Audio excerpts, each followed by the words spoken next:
उत्तराखंड प्रदेश की रहने वाली 30 वर्षीय मानसी अगर चाहती तो अपने जीवन को सही पटरी पे ला सकती थी। पर कहते हैं ना कि इंसान का जब बुरा वक्त आता है तो उसका दिमाग भी उल्टा ही काम करने लगता है। दरअसल मानसी भी अपनी परेशानियों को दूर करने के लिए जल्दबाजी में एक ऐसा गलत फैसला कर लेती है कि जिसकी वजह से उसकी खुद की ज़िंदगी तो बर्बाद होती है, उसके साथ साथ और भी न जाने कितने लोगों की ज़िंदगियां तबाह हो जाती है। वाकई में दोस्तों, आज की जो कहानी है यह आपको भी सोचने और समझने वाला है। दरअसल ये सच्ची घटना है उत्तराखंड प्रदेश के रुद्रपुर शहर की।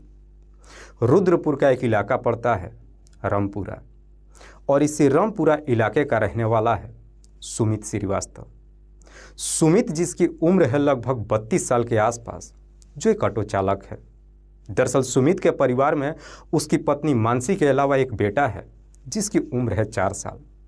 सुमित इतना पैसा तो जरूर कमा लेता है जिससे वो अपने परिवार के साथ बेहतर तरीके से गुजारा करता है, लेकिन सुमित के अंदर एक बहुत बड़ी कमी होती है।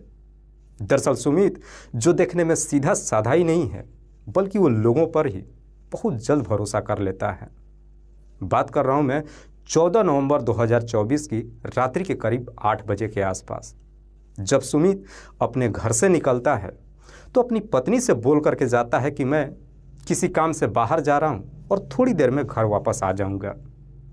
पर जब काफ़ी रात तक सुमित अपने घर वापस नहीं आता है और मानसी जब अपने पति के नंबर पर फ़ोन करती है तो अब सुमित का नंबर स्विच ऑफ बताने लगता है, जिसकी वजह से मानसी भी काफ़ी परेशान हो जाती है और बार बार अपने पति के नंबर पर फ़ोन करने लगती है। कई बार फ़ोन करने के बावजूद भी जब सुमित के नंबर पर फ़ोन नहीं लगता है तो आखिरकार अब मानसी उसके जितने जानने वाले लोग होते हैं सबके नंबरों पर फ़ोन करती है और अपने पति के बारे में पूछताछ करती है। पर बावजूद इसके सुमित का कहीं कुछ पता नहीं चलता है और देखते ही देखते पूरी रात गुजर जाती है। अगली सुबह तक भी सुमित जब अपने घर पे वापस नहीं आता है, उसके बाद से मानसी अपने पति को ढूंढने के लिए निकलती है।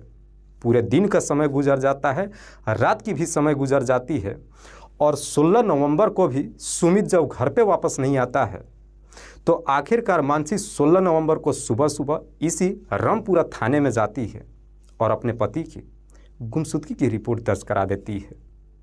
पुलिस जब गुमशुदगी की रिपोर्ट दर्ज कर लेती है उसके बाद से पुलिस भी अब सुमित को ढूंढना शुरू कर देती है।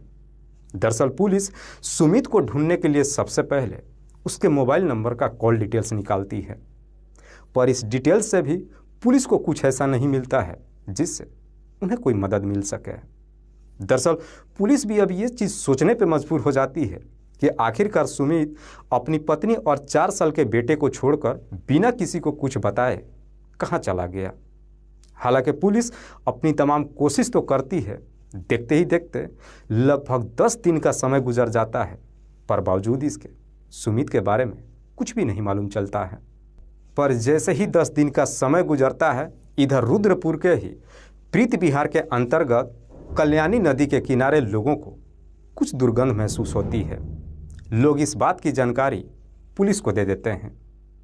पुलिस को जब सूचना मिलती है, 26 नवंबर को पुलिस जब अपनी टीम के साथ कल्याणी नदी के किनारे पहुंचती है तो देखती है कि नदी के किनारे ही एक ताज़ा गड्ढा खुदा हुआ है और उसी गड्ढे के अंदर से वो बदबू आ रही थी, जिसे देख करके पुलिस को शक हो जाता है और फिर पुलिस अपने सामने ही उस गड्ढे को खुदवाती है। और गड्ढा जब खोदा जाता है तो आखिरकार उस गड्ढे के अंदर से पुलिस को एक व्यक्ति की डेड बॉडी बरामद होती है। हालांकि पुलिस जब उस डेड बॉडी को देखती है तो मालूम चलता है कि मरने वाला कोई और नहीं बल्कि सुमित श्रीवास्तव ही है। पुलिस जब सुमित की डेड बॉडी को देखती है, उसे पहचान लेती है और तुरंत ही इस बात की जानकारी सुमित की पत्नी मानसी को देती है। इधर मानसी को जब मालूम चलता है, मानसी अपने 4 साल के बच्चे को लेकर के जब घटनास्थल पर पहुंचती है और जब अपने पति की डेड बॉडी को देखती है तो देखने के बाद चिक चिक करके रोने लगती है, क्योंकि वहां पे पुलिस को कुछ भी ऐसा नहीं मिलता है जिससे पुलिस को अपराधियों के बारे में कुछ मालूम चल सके। इसीलिए पुलिस सबसे पहले डेड बॉडी को अपने कब्जे में लेने के बाद उसे पोस्टमार्टम के लिए भेज देती है और फिर सुमित की पत्नी मानसी के हथेली पे धारा 302 के तहत मुकदमा दर्ज कर लेती है और फिर इस केस की जांच पड़ताल शुरू कर देती है। दरअसल पुलिस अपनी तमाम कोशिश तो कर लेती है, लेकिन बावजूद इसके पुलिस के हाथ कोई भी ऐसा क्लू नहीं मिलता है जिससे लेकर के पुलिस को अपराधियों के बारे में कुछ पता चल सके। इसीलिए पुलिस अब सच्चाई पता लगाने के लिए और अपराधियों तक पहुंचने के लिए अपनी खबरियों को काम पर लगा देती है। और जैसे ही एक दिन का समय गुजरता है, एक खबरी थाने में पहुंचता है और पुलिस वालों से कहता है कि साहब मैं दावे के साथ तो नहीं कह सकता हूं, लेकिन सुमित की मरने के बाद उसकी पत्नी को कोई फर्क नहीं पड़ा है। ना जाने क्यों ऐसा लग रहा है कि शायद सुमित की हत्या में उसकी पत्नी मानसी भी शामिल है। खबरी जब इस तरह का शक पुलिस वालों के सामने रखता है तो पुलिस इसी शक के आधार पर अब सुमित की पत्नी मानसी के भी मोबाइल नंबर का कॉल डिटेल्स निकालती है। और पुलिस जब मानसी के कॉल डिटेल्स को चेक करती है तो आखिरकार उसमें एक ऐसा नंबर मिल जाता है जिस पे मानसी पिछले कई महीनों से लगातार बातचीत करते आ रही थी।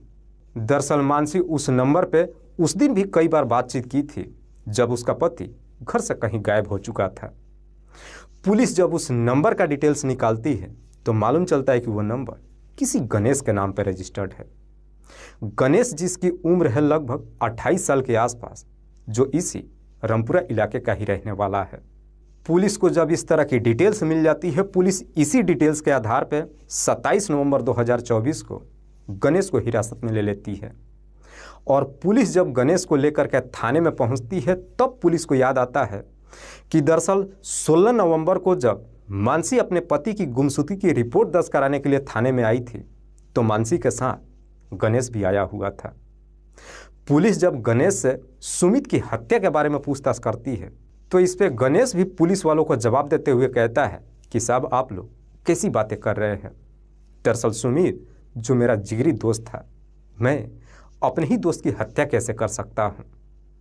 लेकिन गणेश जब अपनी सच्चाई कबूल नहीं करता है, उसके बाद से पुलिस अब गणेश के सामने उसके मोबाइल नंबर की सारी डिटेल्स रख देती है। और मोबाइल नंबर की सारी डिटेल्स रख करके जब गणेश से पूछताछ करती है तो आखिरकार अब गणेश के सामने भी कोई रास्ता नहीं बचता है और वो मजबूर होकर के अपनी सच्चाई कबूल कर लेता है। लेकिन गणेश जब इस हत्या की पूरी कहानी बताता है तो वाकई में इसे सुनने के बाद खुद पुलिस भी एकदम से हैरान रह जाती है। दरअसल गणेश और मानसी जो इसी रामपुरा इलाके के रहने वाले नहीं हैं, बल्कि बचपन से दोनों एक साथ ही पढ़ाई लिखाई करते हैं। हाई स्कूल तक जब पढ़ाई करते हैं, हाई स्कूल तक पहुंचते पहुंचते आखिरकार गणेश और मानसी के बीच में प्रेम प्रसंग शुरू हो जाता है। दोनों शादी करने का फैसला भी कर लेते हैं, लेकिन जब दोनों के बीच में प्रेम प्रसंग शुरू होता है इस बात की जानकारी किसी को नहीं मालूम चलता है और समय बेहतर तरीके से गुजर रहा होता है। इधर सुमित अवस्थी जो कि मूल रूप से उत्तर प्रदेश के बरेली शहर का रहने वाला है। सुमित के पिता का नाम है राजू श्रीवास्तव। दरअसल राजू के टोटल 5 बच्चे हैं जिसमें सुमित सबसे बड़ा है। लेकिन राजू की जब पत्नी की मौत हो जाती है उसके बाद से सुमित इसी रुद्रपुर इलाके में अपनी बड़ी बुआ के पास आ जाता है और फिर अपने बुआ के साथ ही रहने लगता है। लेकिन सुमित जब रुद्रपुर के रामपुरा इलाके में आकर अपने बुआ के साथ रहने लगता है, पड़ोस की रहने वाली मानसी से उसकी दोस्ती हो जाती है। और मानसी और सुमित के बीच में जब दोस्ती हो जाती है, दोनों एक दूसरे के इतने करीब आ जाते हैं कि आखिरकार अब मानसी और सुमित के बीच में प्रेम प्रसंग शुरू हो जाता है। दरअसल मानसी सुमित को इस प्रकार से चाहने लगती है कि उसके बाद से अब गणेश को छोड़ देती है और फिर सुमित के प्यार में गोते लगाने लगती है। हालांकि सुमित का जब मानसी के साथ में प्रेम प्रसंग शुरू होता है, सुमित को ये मालूम नहीं चल पाता है कि उससे पहले मानसी गणेश से प्यार करती थी। दरअसल सुमित और मानसी दोनों एक दूसरे के इतने करीब आ जाते हैं कि फ़ोन पे एक दूसरे से बातचीत ही नहीं करते हैं, बल्कि दोनों के बीच में संबंध भी बन जाता है और अब मानसी और सुमित शादी करने का फैसला कर लेते हैं। लेकिन इन दोनों के बीच में जब प्रेम प्रसंग शुरू होता है, इस बात की जानकारी मानसी के साथ साथ सुमित के भी परिवार वालों को मालूम चल जाता है। और दोनों के परिवार वालों को जब सच्चाई मालूम चलता है, दोनों के परिवार वाले ही इनके प्यार के खिलाफ हो जाते हैं। पर लाख समझाने के बावजूद भी ना तो मानसी के ऊपर कोई फर्क पड़ता है और ना ही सुमित के ऊपर कोई असर करता है। एक दिन मानसी जब सुमित से मुलाकात करती है तो उसे अपनी दिल की बात बताते हुए कहती है कि हमारे परिवार वाले कभी भी हम दोनों को एक नहीं होने देंगे, इसीलिए मैं चाहती हूँ कि हम दोनों ही घर छोड़ करके भाग जाते हैं। मानसी जब सुमित के साथ घर छोड़कर भागने के लिए तैयार हो जाती है, उसके बाद से सुमित भी इसके लिए तैयार हो जाता है और आखिरकार घटना से करीब 5 साल पहले सुमित मानसी को लेकर के मुरादाबाद शहर में चला जाता है। और मुरादाबाद शहर में पहुंचने के बाद पहले दोनों शादी कर लेते हैं और फिर एक किराए का कमरा में रहने लगते हैं और वहीं पे सुमित एक प्राइवेट कंपनी में नौकरी भी ले लेता है। नौकरी जब मिल जाती है उसके बाद से सुमित और मानसी बड़ी खुशहाल तरीके से अपना जीवन भी व्यतीत करने लगते हैं। इधर मानसी जब सुमित के साथ फरार हो जाती है तो उसका पुराना आशिक गणेश चाह करके भी कुछ नहीं कर पाता है। धीरे धीरे जब समय गुजरना शुरू होता है, आखिरकार 2 सालों के बाद मानसी एक बच्चे की माँ भी बन जाती है। लेकिन मानसी का बच्चा जब इस दुनिया में आ जाता है उसके बाद से सुमित अपनी पत्नी और बच्चे को लेकर के मुरादाबाद शहर छोड़ देता है और फिर से वापस रुद्रपुर शहर के ही रामपुरा इलाके में आकर एक दूसरी कॉलोनी में किराए का कमरा लेकर अपनी पत्नी और बच्चे के साथ रहने लगता है। लेकिन यहाँ पर जब आता है तो सुमित किसी प्राइवेट कंपनी में नौकरी नहीं करता है, बल्कि अपना खुद का एक ऑटो खरीद लेता है और उसी से थोड़े बहुत पैसे कमाने लगता है।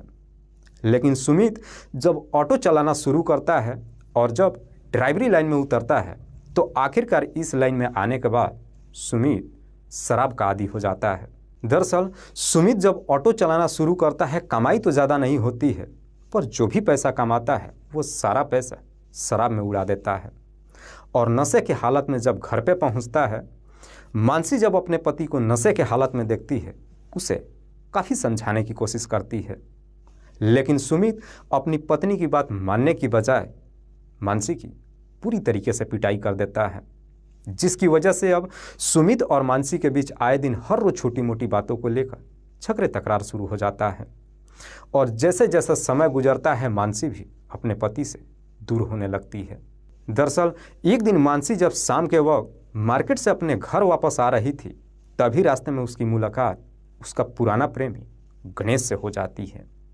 गणेश जब इतने सालों के बाद रुद्रपुर शहर में ही मानसी को देखता है तो देख करके एकदम से चौंक जाता है और उसे सवाल करता है कि तुम तो सुमित के साथ इस शहर को छोड़ चुकी थी, फिर यहाँ पर कैसे? इधर मानसी भी जब अपने सामने गणेश को देखती है तो उसे जवाब देते हुए कहती है कि सारा सवाल यहीं पे कर लोगे, बगल में ही मेरा किराए का कमरा है, चलो वहीं पे बैठ करके हम दोनों बातचीत करते हैं।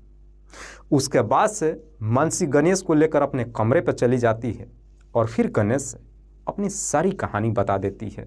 और जब गणेश भी मानसी की जब पूरी कहानी सुनता है तो सुनने के बाद गणेश को भी पूरा यकीन हो जाता है कि मानसी अब अपने पति को नहीं चाहती है।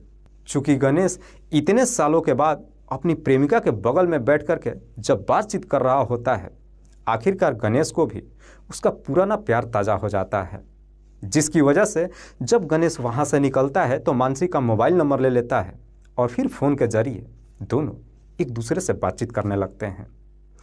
और फ़ोन के जरिए जब दोनों एक दूसरे से बातचीत करना शुरू करते हैं तो आखिरकार मानसी और गणेश के बीच फिर से प्रेम प्रसंग शुरू हो जाता है। दरअसल मानसी और गणेश के बीच में प्रेम प्रसंग शुरू ही नहीं होता है, बल्कि मानसी का गणेश के साथ अवैध संबंध भी बन जाता है। लेकिन मानसी का जब गणेश के साथ में इस तरह का रिश्ता कायम होता है, इस बात की जानकारी उसके पति सुमित को कभी नहीं मालूम चलता है। और समय के अनुसार गणेश भी मानसी को इस प्रकार से चाहने लगता है कि आखिरकार अब मानसी से वो शादी करने का फैसला कर लेता है। और जब एक दिन मानसी से मुलाकात करने के लिए उसके कमरे पे जाता है तो गणेश अपनी दिल की बात मानसी से कह ही देता है। दरअसल गणेश जब मानसी से शादी करने के लिए कहता है तो मानसी भी उसे जवाब देते हुए कहती है कि मैं तुमसे शादी करना चाहती तो हूँ, लेकिन मेरे पति को रहते हुए ये संभव नहीं है। इस पे गणेश मानसी को जवाब देते हुए कहता है कि मैं तुम्हें पाने के लिए किसी भी हद तक कदम उठाने को तैयार हूँ। अगर हम दोनों के रास्ते का रोड़ा सुमित बन रहा है तो मैं सुमित को इस दुनिया से ही हटा दूंगा। गणेश जब अपने ही दोस्त सुमित को इस दुनिया से हटाने के लिए बात करता है तो मानसी भी गणेश को मना नहीं करती है, बल्कि गणेश को जवाब देते हुए कहती है कि तुम्हें जो कुछ भी करना है जल्दी करो, मैं तुम्हें रोकूंगी नहीं। दरअसल मानसी के तरफ से जब गणेश को हरी झंडी मिल जाती है, उसके बाद से गणेश वापस अपने घर तो चला आता है, लेकिन उसके बाद से सुमित को इस दुनिया से हटाने के लिए एक प्लान बनाता है और अपने इस प्लान में अपने 3 दोस्तों को शामिल करता है, जिसमें से एक का नाम है गोविंदा, दूसरे का नाम है राजेश और तीसरे का नाम है शिवा। दरअसल ये तीनों ही जो गणेश के बचपन के लंगोटिया यार है। गणेश जब अपने तीनों दोस्तों से सुमित को इस दुनिया से हटाने के लिए कहता है, तो गणेश के तीनों दोस्त भी उसका साथ देने के लिए तैयार हो जाते हैं। लेकिन सबसे बड़ी प्रॉब्लम थी कि गणेश सुमित को अपने पास बुलाए कैसे। इसीलिए 13 नवंबर 2024 को गणेश मानसी के कमरे पे जाता है और जाकर मानसी को भी अपने पूरे प्लान के बारे में बताता है। दरअसल गणेश मानसी को समझाते हुए कहता है कि कल 14 नवंबर को मैं अपने तीनों दोस्तों के साथ कल्याणी नदी के किनारे शराब पार्टी कर रहा हूँगा। तुम अपने घर पे चिकन बनाना और कुछ चिकन अपने पति के साथ वहाँ पे भेज देना। जब वो हमसे मिलने के लिए आएगा, वहीं पे उसका काम तमाम कर देंगे। गणेश जब अपने पूरे प्लान के बारे में मानसी को समझा देता है, तो मानसी भी इसी प्लान के तहत 14 नवंबर 2024 को दोपहर के वक्त कुछ चिकन खरीद करके लाती है और शाम होने से पहले उसे तैयार कर देती है। इधर जब शाम हो जाती है, गणेश भी अपने तीनों दोस्तों को लेकर के कल्याणी नदी के किनारे पहुंच जाता है और फिर मानसी के नंबर पर फ़ोन करता है।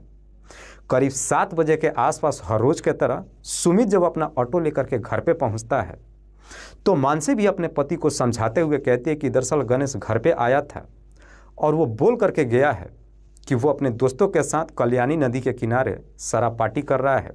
उसने मुझे कुछ चिकन खरीद करके दिया है, मैं उस चिकन को बना चुकी हूँ। वो बोल करके गया है कि वो चिकन तुम उनके पास लेकर के चले जाना। चिकन ले जाने के लिए जब कहती है, सुमित पहले इसके लिए तैयार तो नहीं होता है, लेकिन मानसी जब अपने पति को समझाते हुए कहती है कि अगर तुम चिकन लेकर के नहीं जाओगे तो गणेश का पार्टी अधूरा रह जाएगा। इसीलिए सुमित अपनी पत्नी की बातों में आ जाता है और करीब 8 बजे के आसपास चिकन को टिफिन में पैक करके मानसी जब अपने पति को देती है, सुमित उस टिफिन को लेकर के कल्याणी नदी के किनारे गणेश के पास पहुंच जाता है, जहां पे गणेश अपने तीनों दोस्तों के साथ सुमित का इंतजार कर रहा था। जब चिकन लेकर के नदी किनारे पे पहुंचता है, उसके बाद सब के सब बैठ करके शराब पीने लगते हैं। लेकिन गणेश अपने षड्यंत्र के तहत सबसे ज़्यादा मात्रा में सुमित को शराब पिलाता है। सुमित जब काफ़ी नशे में चूर हो जाता है, उसके बाद से गणेश अपने दोस्तों के माध्यम से सुमित की गला दबाकर हत्या कर देता है। और सुमित की जब मौत हो जाती है, तो गणेश के दोस्त भी अपनी तसल्ली करने के लिए जो शराब की बोतलें होती है, उन सारी बोतलों से सुमित के सर पे एक पर एक कई से वार करते हैं, जिसकी वजह से शराब की बोतलें तक टूट जाती है। सुमित की जब मौत हो जाती है, उसके बाद से डेड बॉडी को नदी के किनारे ही छोड़ करके सब के सब वापस अपने घर चले आते हैं।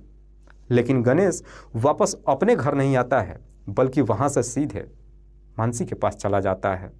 और मानसी के पास जब जाता है, तो गणेश की मुस्कुराहट को देख करके मानसी को भी समझने में देर नहीं लगता है कि गणेश ने उसके पति के काम तमाम कर दिया है। उसके बाद से गणेश पूरी रात मानसी के साथ ही उसके घर पे ही मौजूद होता है और फिर सुमित के मौत पे दोनों जश्न भी मनाते हैं। जब सुबह होती है, गणेश वापस अपने घर चला जाता है और मानसी अपना नाटक करना शुरू कर देती है।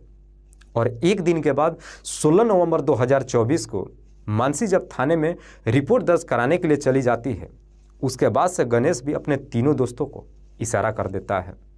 उसके बाद से गणेश के तीनों दोस्त करीब 50 किलो नमक खरीद लेते हैं और उस नमक की बोरी को लेकर के नदी किनारे पहुंच जाते हैं। और नदी किनारे एक गड्ढा खोदने के बाद उसी गड्ढे में सुमित की डेड बॉडी डाल करके और नमक छिड़क करके ऊपर से मिट्टी भर देते हैं। वाकई में गणेश जब ये पूरी कहानी पुलिस को बताता है, उसके बाद से पुलिस गणेश के ही तहरीर पे सुमित की पत्नी मानसी के अलावा गणेश के तीनों दोस्तों को भी गिरफ्तार कर लेती है। पुलिस जब इन तमाम आरोपियों को गिरफ्तार कर लेती है, उसके बाद से इन सबको जिला अदालत में पेश करती है, जहां से इन सबको जेल भेज दिया जाता है। फिलहाल सुमित का 4 साल का बेटा जो अपने दादा के साथ रह रहा है।